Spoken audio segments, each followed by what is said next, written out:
Hi! Hello! నమస్తే అండి. నేను మీ లక్ష్మీ చౌదరిని. వెల్కమ్ టు మిస్టీ మధురములు తెలుగు ఆడియో స్టోరీస్ ఛానల్‌ని సపోర్ట్ చేస్తున్న అందరికీ thank you so much.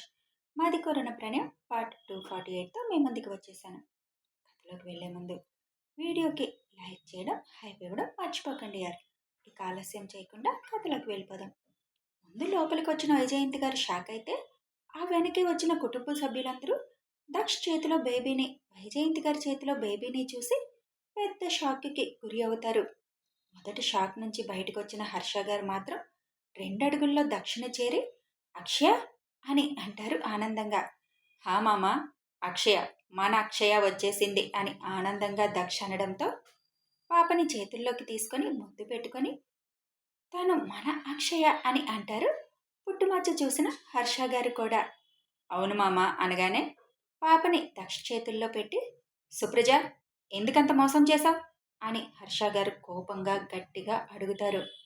Harsha గారి అరుపుకి అందరూ ఒకేసారి షాక్లో నుంచి బయటకు వచ్చి, ఓహ్ మై గాడ్, ట్విన్స్ అని ఆనందంగా ఎగురుతారు అద్వైత్, నయని, విజయ్, ఆద్య, భరత్.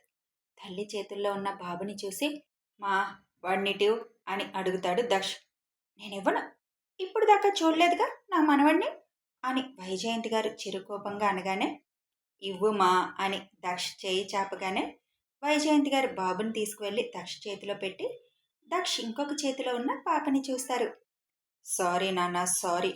నాకు అక్షయ పుట్టాలని చాలా కోరిక. అక్షయ ప్లేస్లో నువ్వు వచ్చేసరికి కొంచెం కొంచెం డిసప్పాయింట్. నీ మీద కాదు, నేను అనుకున్నది జరగలేదని, అంతే తప్ప నీ మీద నాకు కోపం లేదు. మొదటిసారి పుట్టిన వెంటనే నా బిడ్డకు నేను సారీ చెప్పాల్సి వచ్చింది. చెప్పించుకున్నావుగా అని ముద్దుగా కొడుకుని చూసుకుంటూ బాబుని గుండెకి హత్తుకొని తల మీద ముద్దు పెట్టి భూమికి చూపిస్తాడు. ఇద్దరి మీద చేతులు వేసి చూసి, హ్యాపీ నా రామ్ అని దక్ష్ వైపు చూస్తూ అడుగుతుంది. నీకు కూడా తెలుసు కదా ట్విన్స్ అని చిరుకోపంగా అడుగుతాడు. అందరి ముందు అక్షయ్ని చూసి ఆనందంతో, సూపర్, అసలు ఎంత మమ్మల్ని టెన్షన్ పెట్టేశారు అని సుప్రజ గారి వైపు, భూమి వైపు కోపంగా చూస్తూ ఉంటే, ఇందులో సుప్రజ పెద్దమ్మ తప్పేమీ లేదు. నేను చెప్పొద్దని అన్నాను, అందుకే చెప్పలేదు. మాట తీసుకున్నాను, అందుకే మాట తప్పలేదు.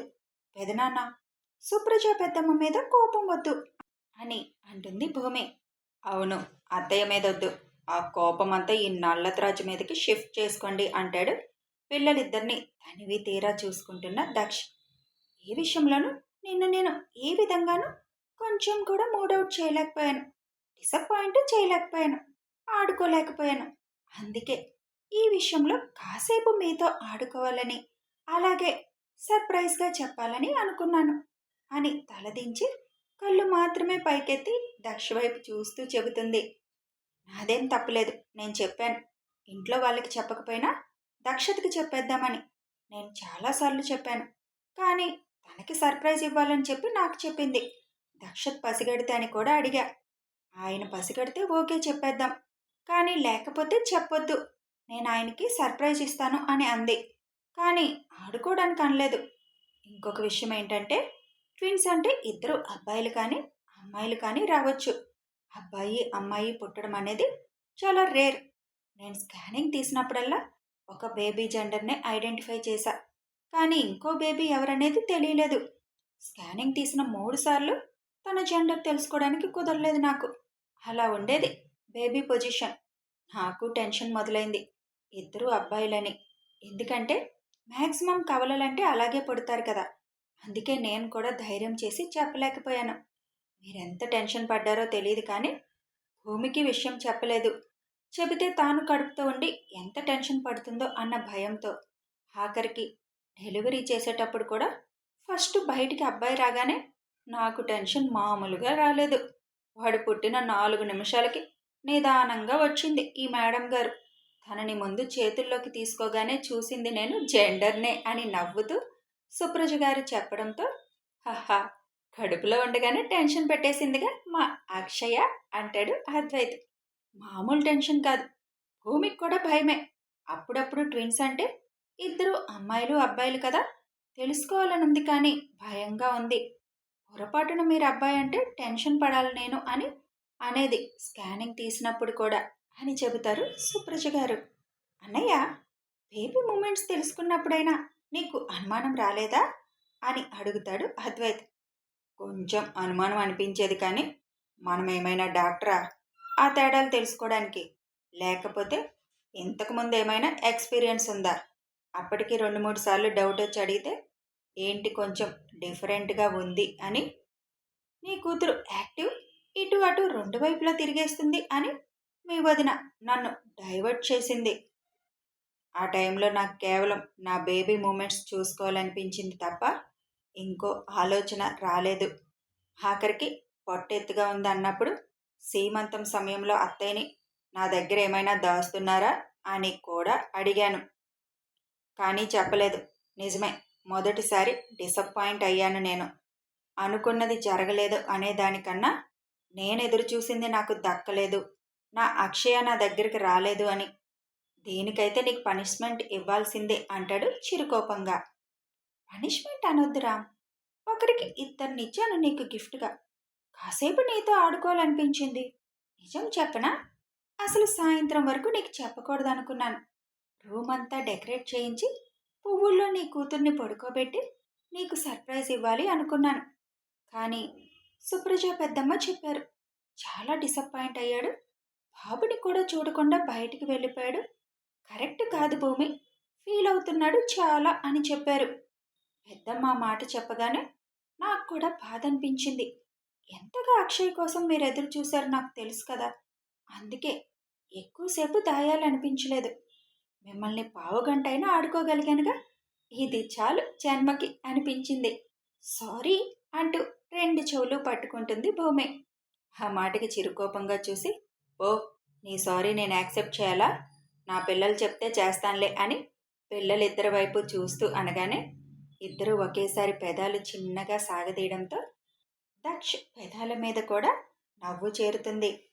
మహాలక్ష్మి గారు దక్ష్ దగ్గరికి వచ్చి బాబుని తడిమి చూస్తుంటే, మీ ఆయనే, కంగారు పడకు అంటాడు దక్ష్. అందరూ ఇద్దరిని తనివి తీరా చూసుకొని ఒకేసారి 2 సంతోషాలు మాకు అని ఆనందంగా అనుకుంటారు. భారతి గారికి శేఖర్ గారికి అయితే ఆనందంతో భూమి మీద కాళ్ళు కూడా నిలబడడం లేదు. భరత్ గురించి ఇంకా చెప్పాల్సిన అవసరం లేదు. దక్ష్ పక్కన చేరి పిల్లలిద్దరినీ ఎత్తుకోవాలని ఆశగా ఉన్న పుట్టిన బేబీని ఇద్దరిని ఒకేసారి ఎత్తుకోవాలంటే భయపడుతుంటే కూర్చోమని ఇద్దరిని దక్షత్ భరత్ ఒడిలో పెడతాడు. మేనమామకి అన్నీ డబల్ పనులే అని అంటారు వైజయంతి గారు నవ్వుతూ. ఏం పర్వాలేదు, వీళ్ళిద్దరే కాదుగా, విభాన్ కూడా నాకు మేనల్లుడే. డబల్ పని కాదు, త్రిబుల్ పని నాకు అంటాడు నవ్వుతూ. నేను కూడా ఉన్నాను రోయ్ అని అంటాడు విజయ్ అక్షయ్ని ఎత్తుకుంటూ. ఆ మాటకి సుప్రజ గారు నయని తృప్తిగా ఫీల్ అవుతారు. పిల్లలిద్దరినీ పని వాళ్ళకి అప్పగించాం. తీసుకొస్తే ఇక అసలు ఇద్దరినీ వదలడు విభాన్ అంటారు వైజయంతి గారు. ఓకే, ఇంతమంది ఇంక ఉండకూడదు, పదండి అని సుప్రజ గారు అనడంతో హర్ష గారు భూమి దగ్గరికి వచ్చి, ఎలా ఉండేదానివి, ఎలా మారిపోయావు, ప్రతిదానికి భయపడే నువ్వు మమ్మల్ని టెన్షన్ పెట్టే స్టేజ్కి వచ్చేసావు కదా అని చిరుకోపంగా అంటుంటే, అలా ఉండాలనే కదా మీరు కోరుకుంది అని కళ్ళెగరేస్తూ అంటుంది భూమి. బాగా డెవలప్ అయ్యారు వదిన గారు అని ఆద్య కూడా మూతి తిప్పుతూ అనగానే, మరి ఆడపడుచుని తట్టుకోవాలంటే ఆ మాత్రం డెవలప్ అవ్వాలిగా భూమి కన్ను గీటుతూ అంటుంది. వదిన, డిశ్చార్జ్ చేసేయాలా, ఫ్యామిలీ ప్లానింగ్ ఆపరేషన్ కూడా చేసేయాలా అని అడుగుతారు సుప్రజ గారు. అది వాళ్ళిద్దరిష్టం అని చెబుతారు వైజయంతి గారు. ఆపరేషన్ అంటే పొట్ట కోయాలిగా అత్తయ్య, ఇంకో ఆప్షన్ లేదా? ఉంది, కానీ అది పెద్దగా సక్సెస్ అవడం లేదు. ఒక్కరోజు బాధ అనిపించినా పెద్దగా ఇబ్బంది ఉండదు. 2 కుట్లు పడేలా కోర్స్ చేసిందే బెస్ట్ అంటారు సుప్రజ గారు. చేయించుకొని వెళ్ళిపోదాం, మళ్ళీ మళ్ళీ హాస్పిటల్కి రావడం ఎందుకు అంటుంది భూమి. ఓకే, మాకిద్దరు చాలు, చేసేయండి అని చెబుతాడు దక్ష్. 3వ రోజు చేస్తాను, 5వ రోజు పంపిస్తానులే, తను కూడా ఫ్రీ అయిపోతుంది అని సుప్రజ గారు అనడంతో అందరూ ఓకే అంటారు.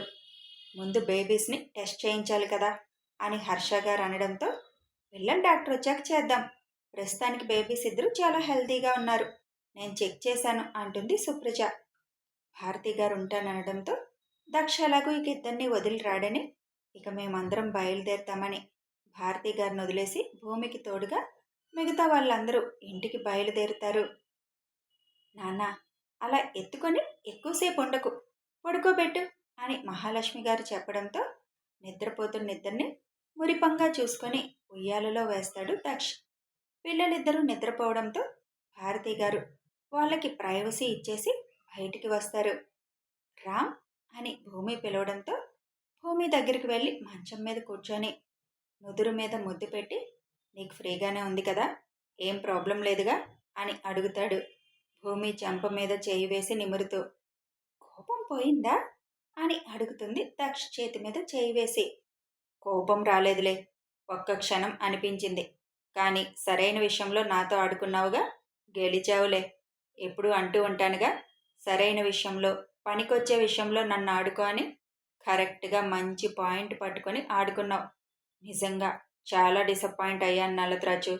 ఒక విధంగా నేను కూడా తెలుసుకోలేకపోయానుగా, అందుకే ఎక్స్క్యూజ్ చేసేసానులే అంటాడు నవ్వుతూ. కథ కొనసాగుతుంది. కొంతమంది ఇది 350 ఎపిసోడ్లు కదా, మరి అప్పుడే అయిపోతుంది అంటున్నారు ఏంటి అని అడుగుతున్నారు.